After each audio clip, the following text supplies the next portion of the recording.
Wondering if it's still worth buying in Perth? Confused about where to buy in Brisbane or whether Sunbury in Melbourne is a smart choice? In this episode, we answer real questions from our Facebook group and help you buy smarter.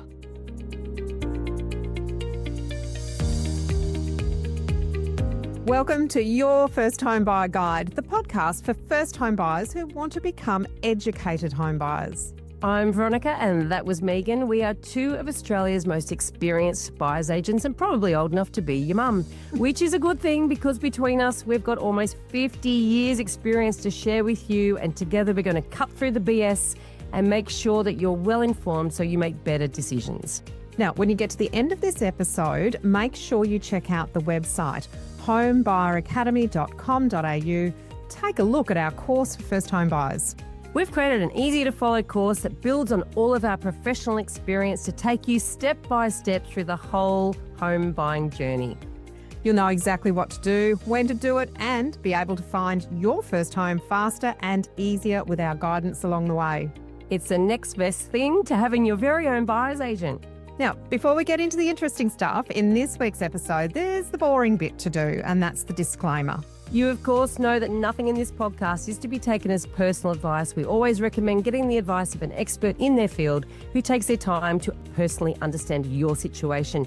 Now, we've done our very best to ensure that the content is correct at the time of recording, but things change rapidly, so always check with the relevant government authority or your trusted advisors, or both, to get the most up-to-date information. In our Facebook community, we get loads of questions from first home buyers trying to figure out where to buy and when to jump in. And in this episode, we're tackling some very typical questions and location-specific questions, like how to evaluate outer ring suburbs, what to avoid in high-density areas, and whether timing the market even matters for owner-occupiers. We'll also touch on where grants might steer you in the wrong direction and why choosing the right neighbourhood is more important than trying to pick the perfect month to buy. These questions are all referencing step 3 in the PACE system. If you're watching the video, you'll see that we've got that infographic behind us showing PACE, which is preparation, action, commitment and execution. There's 10 steps in there, and we're looking at step 3, which is part of preparation. It's called planning. Absolutely. So shall we kick off with the first question? Over to you, Megan. Do you think it's a good time to buy in Perth? This is a question that I have heard a lot. Have you heard this question a lot? I'm getting it a lot because often people think, oh, Brisbane, oh, Perth, oh, South Australia. It seems to be their thinking when they're not thinking Sydney, Melbourne. Well, in the last couple of years, that's for sure, because Perth has gone gangbusters and it's been the hot topic on everybody's lips. And so I guess if you're an investor, I'd be sort of saying no, because you'd be piling into a market that's already experienced some major growth. And the data has shown that it's starting to slow down. You're probably a little bit late to the party, and therefore when investors pile in late, then they've got to wait a long time quite often before they start to see some growth. So that's sort of the first part of the answer, but we don't quite know whether this person is an investor or an owner-occupier. We don't. And I think the other thing too, it's a great point that you make. The data is starting to say that things are slowing down. And what you've got to be very careful about if you're trying to time a market, which we don't recommend, go back to all of our previous episodes. It's not a recommendation. But if you are coming towards the peak of a market and you're getting in there at the peak, it is almost impossible to know when a market peaks and when it starts to decline. So you could actually be the one that ends up buying at the peak at the start of a decline, and that can be a really risky strategy.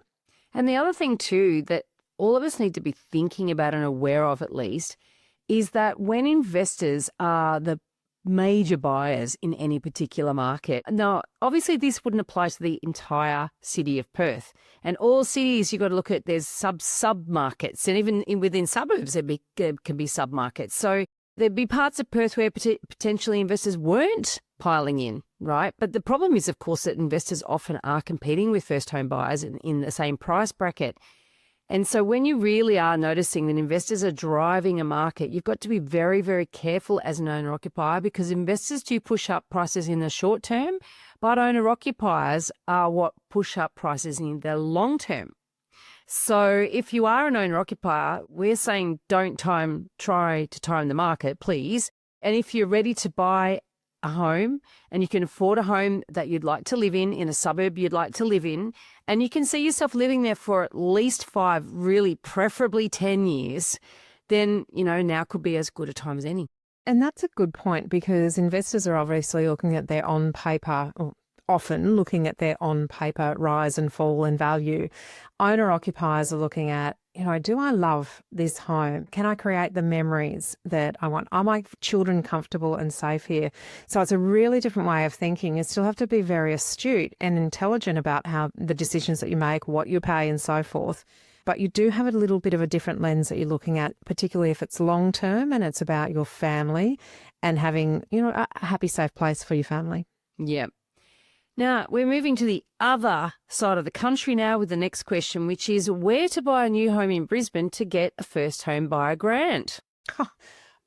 Well, you know what I want to say. But anyway. Please listen to lots of our other podcasts. That's all we can say. Look, and I really want to sort of overlay. I think, you and I can be a little bit harsh sometimes on grants and incentives. It's not that we don't believe that getting a grant or incentive is important. It's making sure that you're buying the right property, not being led by a grant or incentive and whatever that forces you to purchase. So to work out what your eligibility is and to explore all of the different home ownership options that are available to first home buyers in Queensland, there is a state government website, and it doesn't just have the state incentives and grants, it has the federal ones as well. So we'll pop that in the show notes.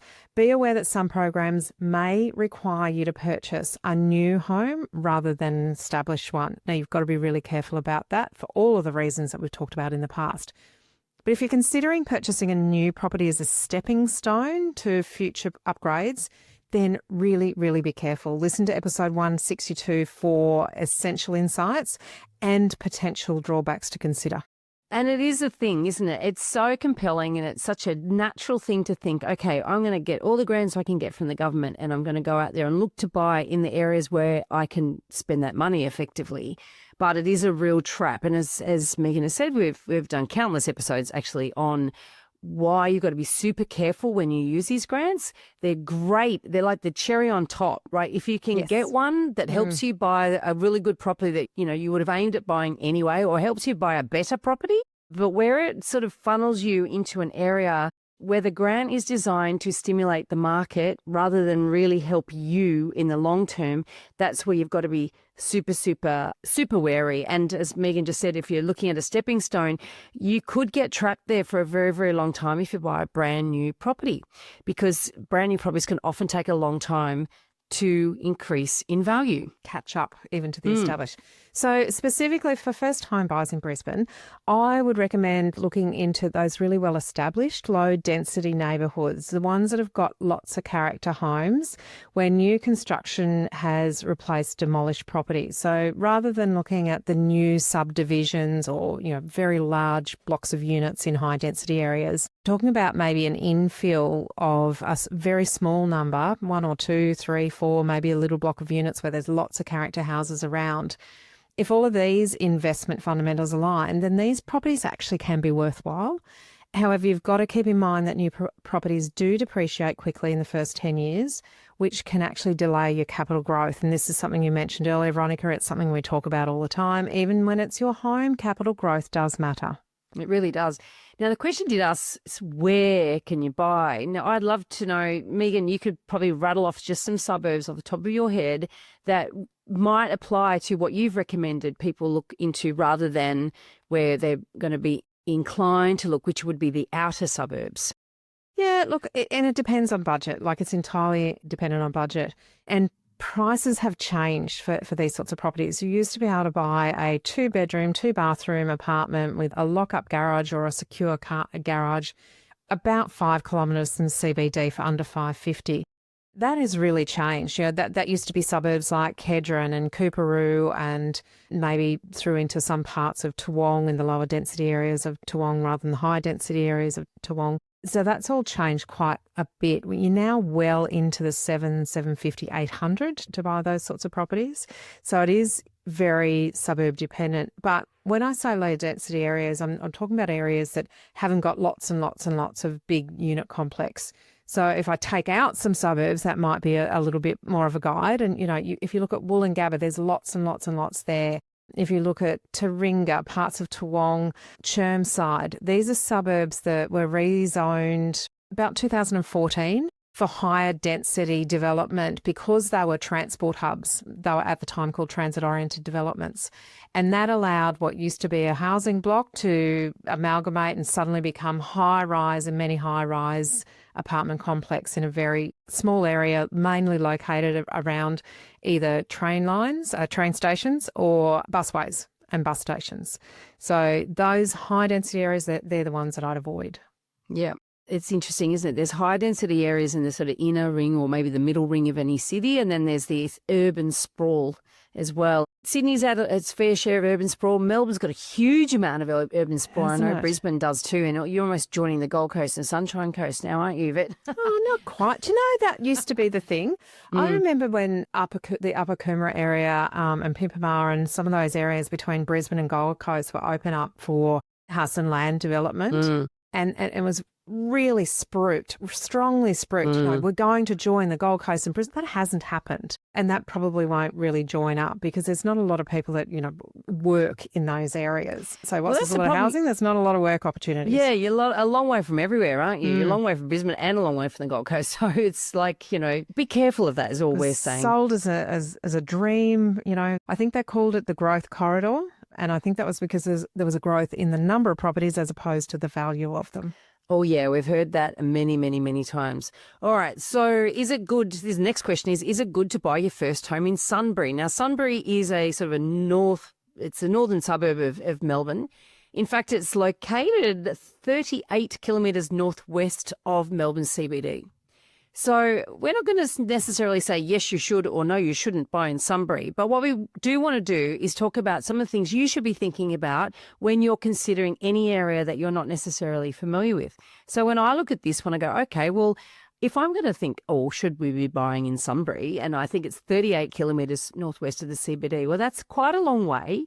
So I'd want to make sure that there's really good infrastructure, right? So I look at locations this far away and I think how much, not just infrastructure, so how easy is it to commute to the city or to other, employment hubs? How much is there in the way of parklands, shopping centres, just schools, all the sorts of stuff that you want in an area to enjoy living there, right? But then I also think how much undeveloped land is around it and how much future housing supply could impact on long-term growth. So we're talking about those outer suburbs. We're talking about just the last question, right? And then we must also look at the socioeconomics. And so according to the ABS, this area seems to be right on the national average. So that's not too bad, right? The public transport links to the CBD. It appears that you can commute in under an hour, under an hour. So these sorts of things are, you think, okay, I want to check that out. I want to see whether it's a good idea from those sort of factors. But then there's some personal factors to consider. Absolutely. And you've talked about the logical part of it. And then we've got to look at the emotional part of it in terms of whether you should buy there. Is it a location where you've got connections to family and friends? Is it a location where you feel you could be part of the community? That's really important. And sometimes you don't realise how important that is until you lose it when you've had it. If this is a new area that you're considering, we recommend you spend a lot of time there, day, weekend, evenings, get a feel for the place. What's the vibe like? Are they people like you? These are just some of the things that you should be considering. If this is a new area that you're considering, we really recommend you spend a lot of time there. Go there in the evening, go there on the weekend, spend some time during the day. Even if you're going to be working during the day, there are some times that you might be at home. It's really important to really get in, almost immerse yourself. Go to the shopping centre, go to the pub, go to all of those places, go to the park. Even if you haven't got kids, just get the feel, get the vibe, understand, is it a place that you really want to hang out in? One of the things that we have included in the First Home Buyer course is what we call a Where to Buy tutorial. And that is a process that teaches you how to work out what your money's going to buy you, what type of property and where you should be looking. It helps you work through the compromises that actually work for you rather than trying to think, okay, well, is that a good place to buy? But it doesn't really connect with what you want within your life as well. It might be on paper good, but it might not feel great. Yeah. No, we don't want that. We do not want you not feeling great about whatever you want. All right, let's have a look at the next question. When is the best month to buy a villa or townhouse in Sydney? Is it after September or before December? Don't you just love a question like this? It's so specific, right? I just went, what? Yeah, I know. It's funny too. It's like, and what about the rest of the year? Like, you know, what about what about winter or autumn? We've only got spring Summer. and a little tiny bit. Actually, not even summer. We've literally just got the beginning of spring or the end of spring. But I think it shows that, and what people tend to do is that they're trying to work out when is the best time to buy. And it's sort of not the right question, because really and truly, the best time to buy is when you are ready and when you found the right property. Because once you're ready, you should be actively looking to buy, really regardless of the month. Do not wait till September if you are ready to buy in April.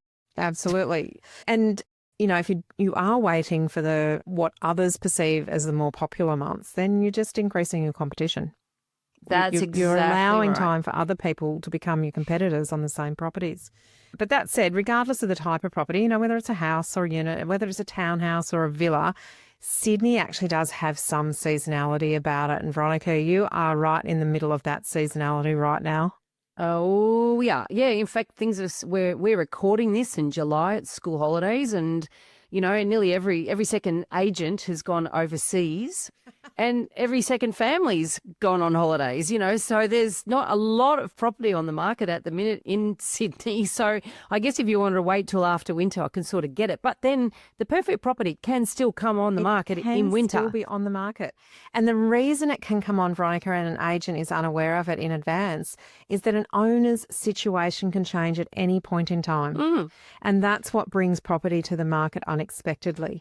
So it might be that there is a decision to separate and the property needs to be sold as part of the division of the assets. It might be that there's, you know, someone's unwell. Perhaps a couple has found out they're pregnant and this is the right time. They might have just stumbled across their perfect future home and now they really need to sell quickly. There are all sorts of opportunities that present themselves even when there isn't a lot of stock on the market. So the way Sydney typically works, so yeah, you get this lull of stock. There's not a lot happening in winter, but there's still stock coming on. It's just not as much as spring.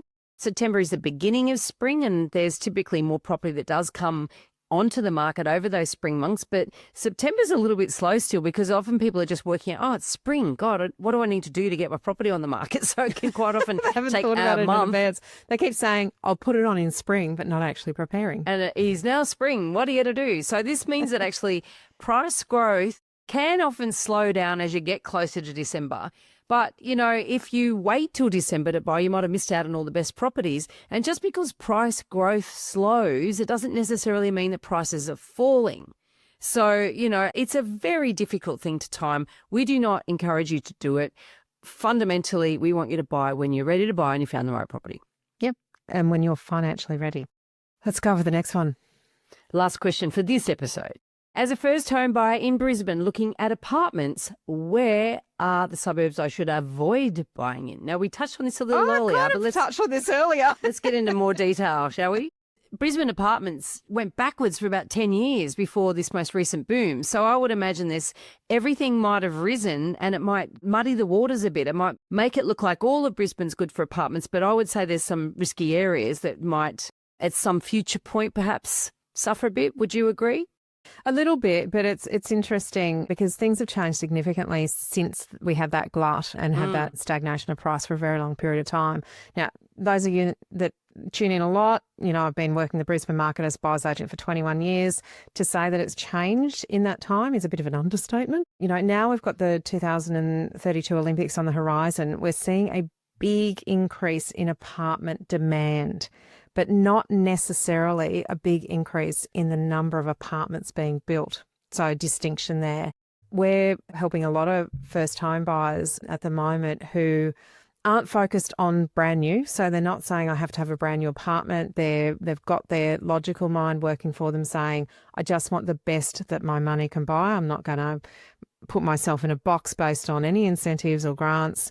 I just want the best that I can. So we're looking in areas that are low density, lots of character, surrounded by, you know, low density homes, established communities. That's where we're focusing for first home buyers. The ones that you want to avoid are those that are crowded with cookie cutter style apartment blocks. You know, the ones that all look the same. They're all packed in together. don't just check what's already there when you're doing your due diligence. Have a look at actually what is planned for the area. Now, going back a little bit, pre-COVID, when we had that glut of oversupply of apartments, it was largely due to the fact that Brisbaneites didn't want to live in apartments. So these properties were largely being sold to interstate investors. They simply looked at, this is a 2-bed, 2-bath apartment. I can get it for a third of the price that I would pay if I was in the same location in Sydney. Tick, tick, tick. And that was largely the buyer pool for these types of apartments because owner-occupiers didn't want to live in them.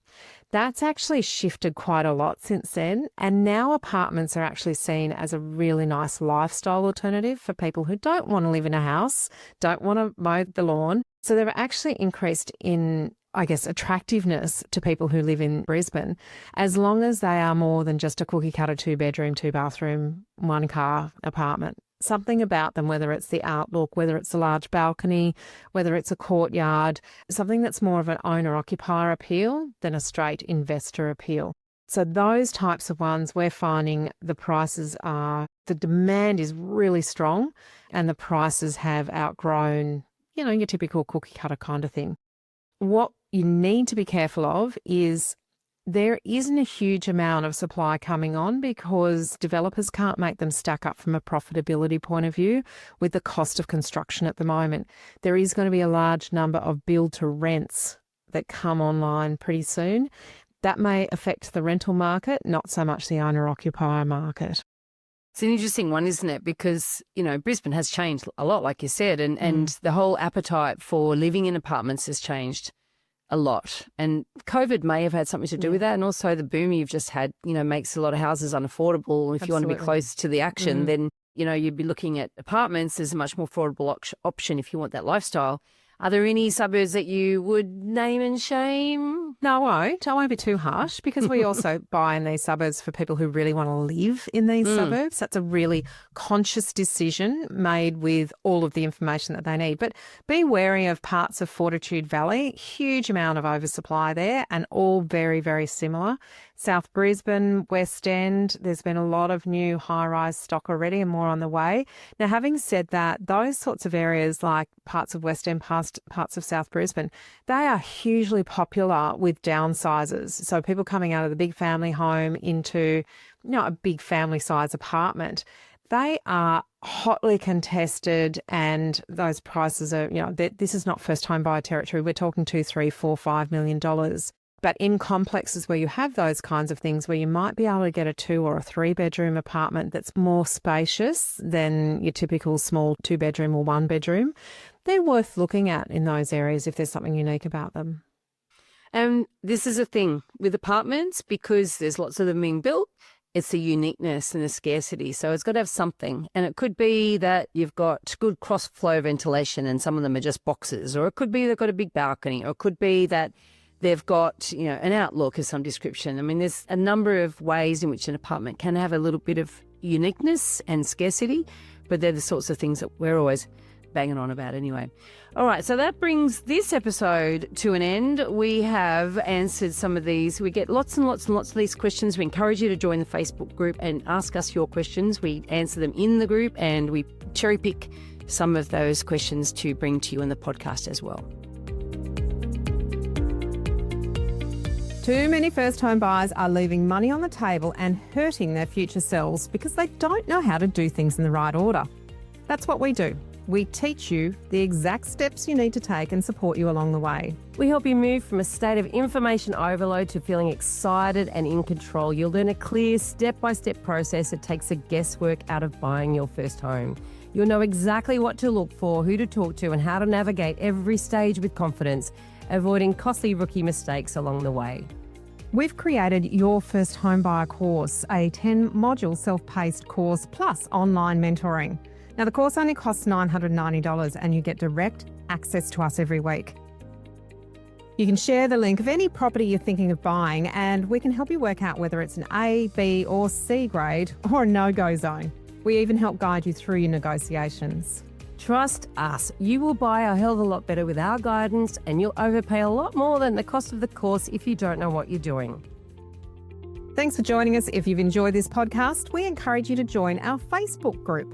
It's called Your First Home Buyer Guide Australia, and it's your opportunity to connect with us and ask us your questions, which we will answer, meaning you can make sure that you're not getting led down the garden path.